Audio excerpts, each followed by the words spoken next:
this podcast, we would talk about 2022. I almost said 2020. No, please. No. No. I thought we'd review 2022, tell us the good stuff, the bad stuff, the anything in between. It could be personal, it can be K-pop, it could be anything really. We're just chatting. We have stuff on the list. We're probably just gonna talk about it next episode. Yeah. Because stuff happened but not a lot. Yeah, exactly. And we're celebrating our 100th episode. I've already done the rewind for this year, so you can check that out in the cards somewhere. Hell yeah.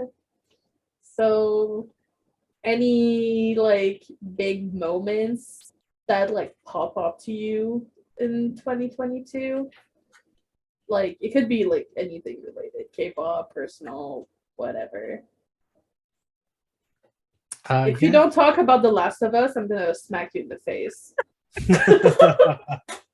Don't worry, it's on the list. By the way. Go ahead. Don't worry. Yeah, you go first.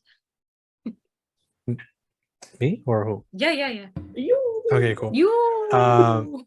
So I think the biggest thing that happened this year for me personally was K-pop related. Mm. And it was mainly just because as much as I love K-pop, I just started losing interest in it. Mm. Where I was like, okay, there was just content overload and there was just that content fatigue and things weren't just hitting the same as they used to, when a lot of groups changed their sound or things like that. And so I was just you know what? I'm not into that new sound. So I'm just gonna, do my own thing or whatever. Yeah. And when I got sick with COVID, I was bedridden for a month. And so I had nothing to do but just go to YouTube and fall down a rabbit hole. And I ended up discovering ATEEZ. And so I just watched the music video and I was like, yo, this is really good. What's this all about? A multi-dimensional pirate looking for treasure? What? Let me check out this. What is this? I need to know more. Yeah, definitely. So then I started what's it called? Researching just a bunch of variety shows where they appeared in. I just wanted to know their names. Pretty much. That's the best way to find out who they are, Yep. And so I just fell within the rabbit hole. And then around the same time, they were having this comeback for this dystopian era that they were going to be doing. Mm-hmm. And I'm a sucker for dystopian stories and just hard-hitting songs. And so they released a teaser for Gorilla, their title track, and I was so hooked that I was I completely just fell in love with ATEEZ. And it was such a big thing that when I kept talking to my siblings about it, they were like, you sound like how you sounded 7 years ago when you first discovered BTS. Oh. When you kept telling us about every member or what they were doing or what they represent or the songs they made. And I was like, well, I'm glad because that same feeling was just so lovely when I had it 7 years ago. Yeah. And so then I was like, it's such a big deal to me just because it took 7 years for that feeling to happen again. And so I ended up going to KCON to see them. And you know how Queen performed at the Wembley Stadium and they killed it because they were you know what, we're gonna make the coolest set, include all these songs, and we're gonna steal the show. That's literally what happened at KCON with ATEEZ. Amazing. I was so no doubt away. at all. Yeah, I was so blown away that I remember getting picked up in downtown LA after KCON ended, and my sister was on her way to pick me up, and I was waiting near the convention center, and she was like, so how was the show? And I just started crying, and I was like, it was so good. I was so proud. They did amazing. They stole the show. I feel so privileged to have the ability to come here and witness it, And so then I started buying their albums. I started watching just more theories, lore, all that jazz. And it was just amazing. It was I loved Once it. you go in, you can't go out. No, yeah, they announced their tour, and then I was just like, I'm buying tickets right now. And I think like from that came so many more memories that were just, I guess, just really nice that came within being part of that fandom. Yeah. Because ATEEZ was having a 2-day event for their concerts, and then I met somebody on Reddit who was giving away 3 tickets for their second show. And they were like, they're all in different seats, but they're all like P1, P2. If you want them, you could take them. And I was like, yes, I'm Yes. taking my seats.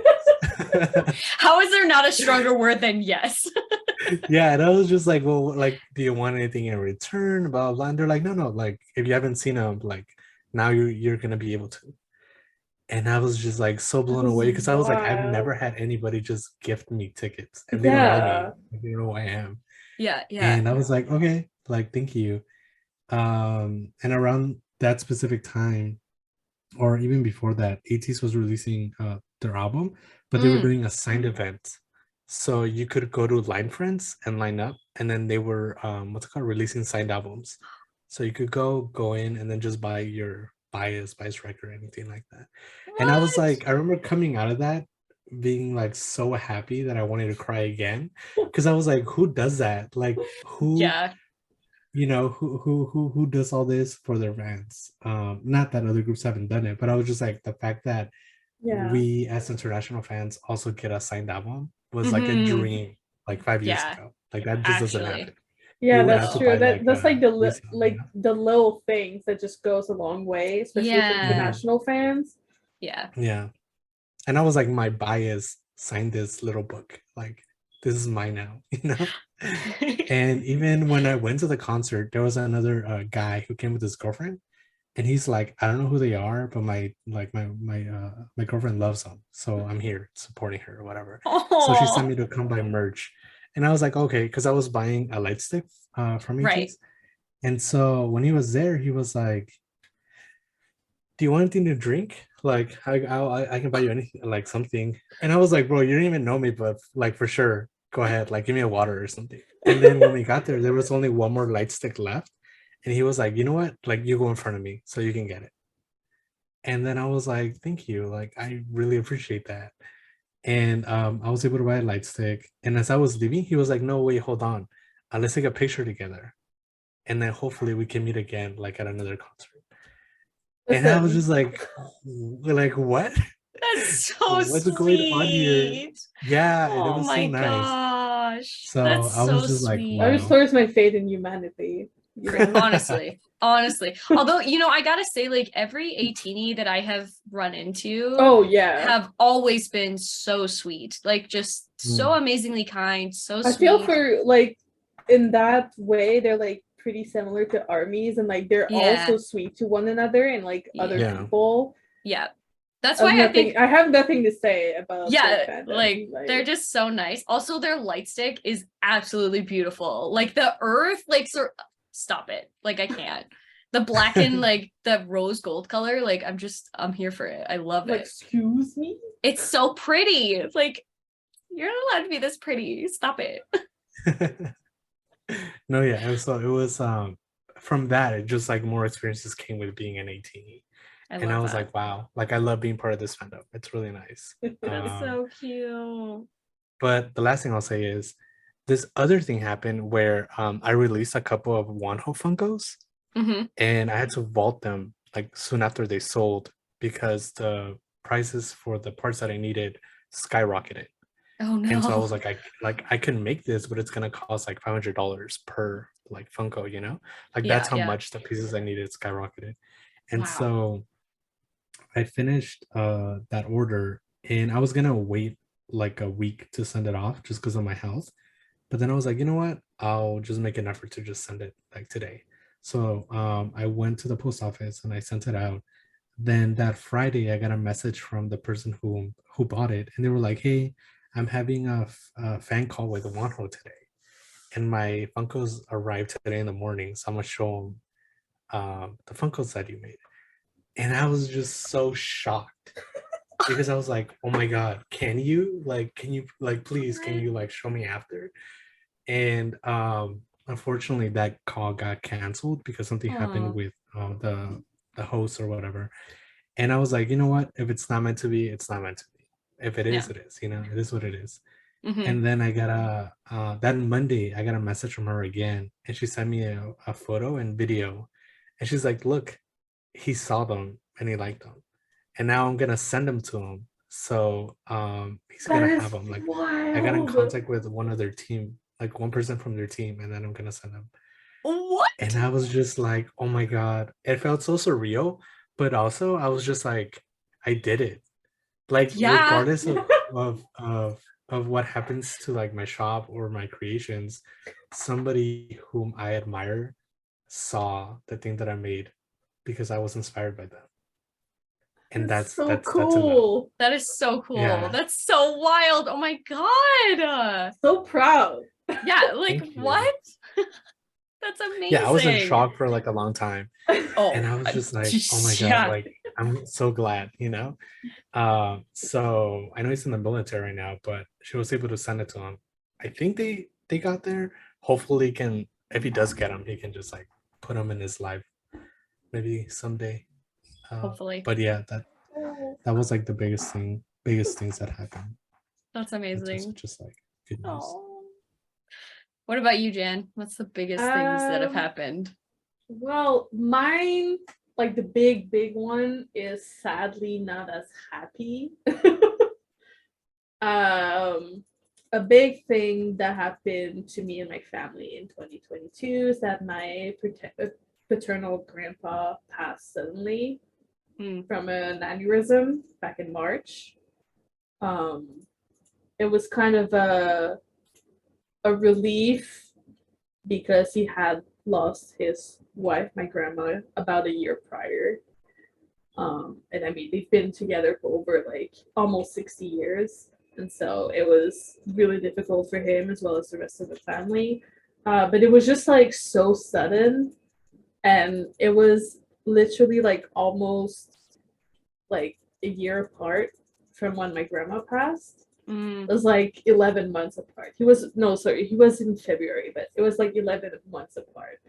And so that kind of impacted us a lot. It's like me in a way where I couldn't go and see him in the hospital or anything. All I got was a FaceTime and a wave from him.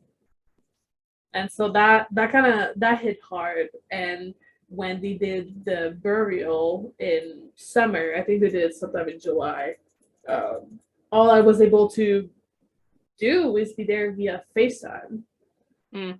And so I couldn't be there for my family, they couldn't be there for me, and it was like such a big thing because like 2 years prior I still have all four of my grandparents, and I know how lucky I was, and how lucky I still am to have two of them. Mm-hmm. But I mean, I've mentioned it before, like closer to when that happened, but I'm still in some ways dealing with that grief just because I am still stuck, wouldn't be the word, but it's also kind of is. I am Mm-hmm. stuck here at the moment. But yeah, that was like big event, I guess, for 2022. But on a like more happy note, the green card is slowly going through. There you go.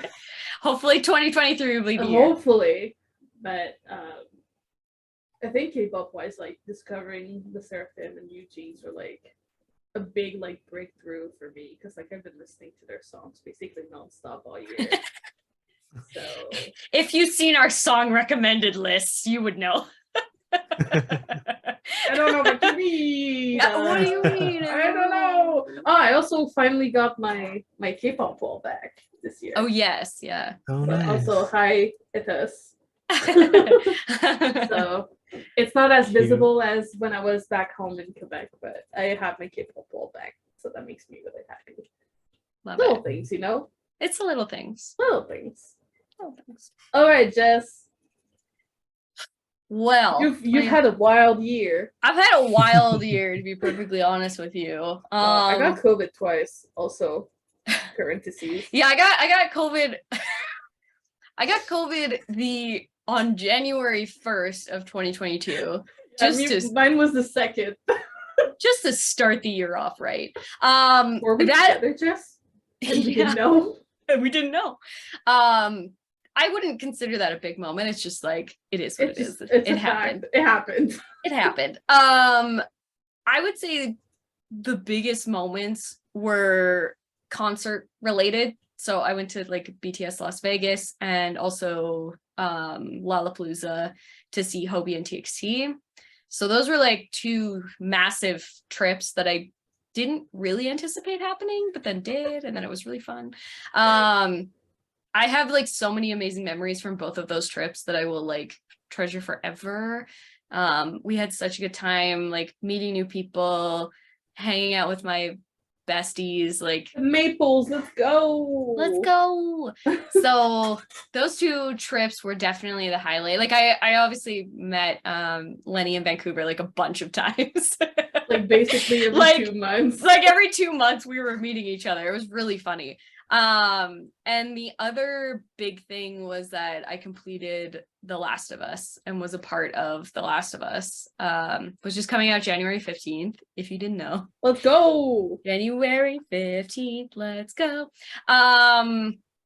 So those were kind of like the bigger moments for me of 2022. And it just kind of just kept like being all these things with like trips, and just kind of I'm working on a new show now. Like it went by incredibly fast, faster than like I realized maybe it did.